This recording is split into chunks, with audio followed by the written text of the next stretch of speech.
বাংলাদেশের যে গণতন্ত্রের যাত্রা নতুন শুরু হলো আজকে।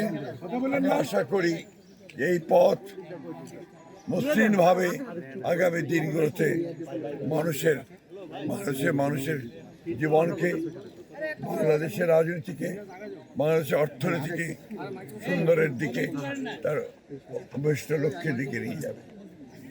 আমরা আজকে অত্যন্ত আনন্দিত যে আজকে এই দিনটি অনেক বাধা বিপত্তি পেরিয়ে, অনেক রক্তপাতের মধ্য দিয়ে, অনেক আত্মত্যাগের মধ্য দিয়ে আজকের এই দিনটি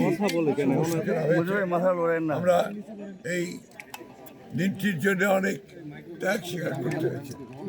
বাংলাদেশ জাতীয়তাবাদী দল বিএনপির প্রয়াত চেয়ারপারসন দেশনেত্রী বেগম খালেদা জিয়া দীর্ঘ আন্দোলনের পরে তিনি আমাদের ছেড়ে চলে গেছেন। তিনি ত্যাগ স্বীকার করে গেছেন। লক্ষ লক্ষ মানুষ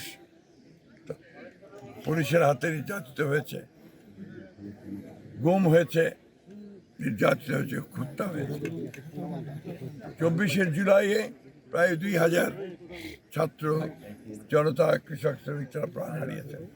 এত আত্মত্যাগের পরেই আজকে এই নির্বাচন। আশা করছি যে এই নির্বাচন সুষ্ঠু, অবাধ এবং নিরপেক্ষ হবে এবং শান্তিপূর্ণভাবে হবে।